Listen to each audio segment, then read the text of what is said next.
Episode की शुरुआत होती है और हमें बताया जाता है ज़ियाओएन और याओचन की मदद से falling star pavilion, burning flame valley, little big tower और फ्लावर सेट ने हेवनली मेंशन बना लिया है, या यही कहूँ हेवनली मेंशन अलायंस फॉर्म कर लिए है। अलायंस फॉर्मेशन के दिन सोल हॉल के वाइस हॉल मास्टर ने अचानक से आकर अलायंस को तोड़ने की कोशिश करी। सोल हॉल की धमकी से ज़ियाओएन समझ जाता है प्योर लोटस डेमोनिक फ्लेम जल्दी ही बॉर्न होने वाली है, इसीलिए ज़ियाओएन डिसाइड करता है 9 नीदरवर्ल्ड येलो स्प्रिंग जाने का, ताकि वहां जाकर अपनी पावर को बढ़ा सके। हम देखते हैं किंग लिन, क्वीन मेडुसा और लिटिल फेरी डॉक्टर ज़ियाओएन के साथ 9 नीदरवर्ल्ड के लिए निकल जाते हैं। कुछ देर बाद उड़ने के बाद हम उन्हें 9 नीदरलैंड के पाइथन क्लैन में देखते हैं, जहां बहुत सारे मैजिकल बीस्ट उड़ रहे होते हैं। किंगलिन सबसे कहती है अपनी सांस को धीरे रख लो और किसी की नज़र में मत आना। क्वीन मेडुसा सबसे कहती है मैंने कभी भी इमेजिन नहीं किया था कि यहाँ स्नेक मैन की इतनी बड़ी ट्राइब हो सकती है, भले ही हमारा क्लैन बीस्ट डोमेन से ज़ियामा एम्पायर में मूव हुआ हो। ज़ियाओएन, Kinglin, queen Medusa, little fairy doctor 9 नीदरवर्ल्ड yellow spring से थोड़ा सा पीछे ही उड़ रहे थे। किंगलिन अपनी पावर की मदद से सेंस करती है 9 नीदरवर्ल्ड येलो स्प्रिंग अर्थ की गहराई में है। ज़ियाओएन कहता है याद रखना यहाँ बहुत सारे मैजिकल बीस्ट भी होंगे। उसके बाद हमें दिखाया जाता है ज़ियाओएन, Kinglin, queen Medusa, little fairy doctor 9 नीदरवर्ल्ड yellow springs में अपीयर होते हैं, जहाँ येलोइश पानी बह रहा होता है और आसपास हरे भरे पहाड़ होते हैं जो बर्फ से जमे होते हैं। ज़ियाओएन कहता है 9 नीदरवर्ल्ड येलो स्प्रिंग सच में बहुत ठंडा और बर्फीला है। क्वीन मेडुसा कहती है ऐसा इसलिए क्योंकि ये जगह बहुत ठंडी है, यहाँ तक कि 9 नीदरवर्ल्ड पाइथन क्लैन भी लंबे समय के लिए यहाँ नहीं टिक सकता, इसीलिए वो भी यहाँ नहीं आते हैं जब तक कि जरूरी ना हो। ज़ियाओएन कहता है मैं येलो स्प्रिंग्स के नीचे गहराई में जाऊंगा येलो स्प्रिंग्स ब्लड क्रिस्टल को लेने के लिए। जब तक मैं ना आऊँ तुम येलो स्प्रिंग्स में जाकर कल्टीवेट करो, मैं तुम्हें प्रोटेक्ट करूंगा। क्वीन मेडुसा कहती है ध्यान रखना अगर ज़्यादा मुश्किल होगा तो वापस लौट आना। ज़ियाओएन उन तीनों से कहता है तुम भी अपने आप को प्रोटेक्ट करो, और इस पर तीनों हाँ में सर हिलाते हैं। उसके बाद ज़ियाओएन अपने आप को हेवनली फ्लेम से कवर कर लेता है और येलो स्प्रिंग्स के नीचे चले जाता है। येलो स्प्रिंग्स पूल का पानी बहुत ठंडा होता है, यहाँ तक कि ज़ियाओएन की हेवनली फ्लेम भी उसे पूरी तरीके से उसका सामना नहीं कर पा रही थी। ज़ियाओएन के सामने से कुछ चीज़ आती है और उस पर अटैक करती है, लेकिन वो दिखाई नहीं दे रही थी। ऐसे ही ज़ियाओएन येलो स्प्रिंग पूल्स के गहराई में जाने लगता है और उसे कहीं भी ब्लड क्रिस्टल नहीं दिखाई दे रहा था। ज़ियाओएन एक जगह में खड़े होकर सोचता है ये जगह ठीक नहीं है, मुझे ब्लड क्रिस्टल को जल्दी से जल्दी ढूंढना होगा।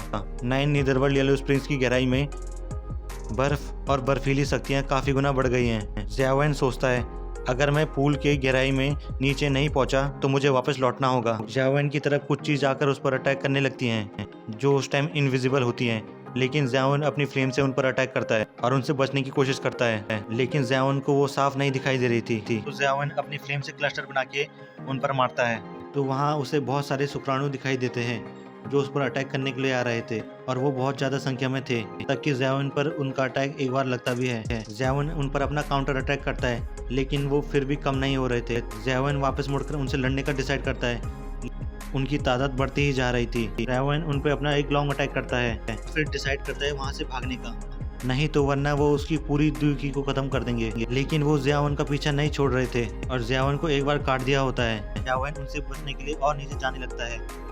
फिर हमें क्वीन मेडुसा दिखाई जाती है जो कहती है ये पूल मुझे सच में 9 कलर हैवी स्वेलमिंग पाइथन में बदल सकता है।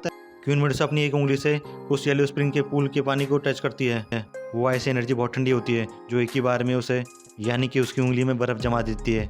ऐसे ही थोड़ी देर सोचने के बाद ऊपर से आवाज़ आती है, कहते हैं किसी ने 9 नीदरवर्ल्ड येलो स्प्रिंग्स पे अटैक किया है, हमें मदद की ज़रूरत है। इस पर क्वीन मेडुसा कहती है उन्होंने हमें खोज लिया है। हम ज़ियाओएन को देखते हैं जिसे उस पूल की गहराई में एक येलो लाइट दिखती है और ज़ियाओएन उसके अंदर चला जाता है। और वहाँ जाकर ज़ियाओएन सोचता है जहाँ से हमने ढूंढना शुरू किया था कहीं मैं वहीं तो नहीं पहुँच गया। ऐसे ही कुछ देर ढूंढने के बाद ज़ियाओएन चलने लगता है, लेकिन काफ़ी दूर चलने के बाद भी ज़ियाओएन को ब्लड क्रिस्टल कहीं नहीं दिखाई दे रहा था। ज़ियाओएन सोचता है कहीं 9 नीदरवर्ल्ड के पाइथन क्लैन ने सारे क्रिस्टल को तो नहीं ले लिया।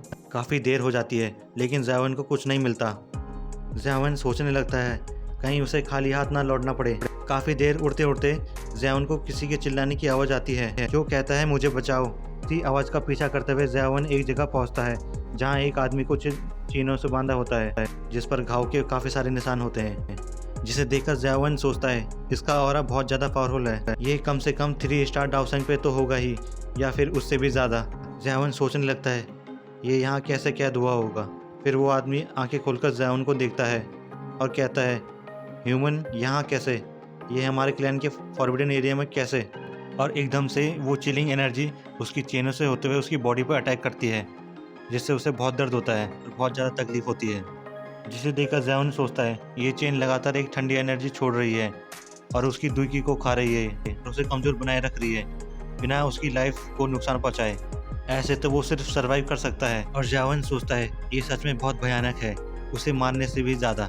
ज़ेवन सोचता है मैं यहाँ सिर्फ येलो स्प्रिंग ब्लड क्रिस्टल के लिए आया हूँ, कोई मुश्किल खड़ी नहीं होनी चाहिए। और फिर एक धड़ाम सी आवाज़ आती है और फिर ज़ेवन उसे देखकर ग्रीट करते हुए कहता है ये जूनियर गलती से इस जगह में आ गया, मेरा आपको यहाँ डिस्टर्ब करने का कोई इरादा नहीं था। और ये कहकर उसे ग्रीट करता है और वहाँ से जाने लगता है। लेकिन वो आदमी कहता है यहाँ से मत जाओ, जो तुम्हें चाहिए वो मेरे पास है। ऊपर यानी queen Medusa, little fairy doctor और किनलिन का सीन दिखाया जाता है जहाँ पे उन्होंने काफ़ी सारे सोल्जर्स को मारा होता है।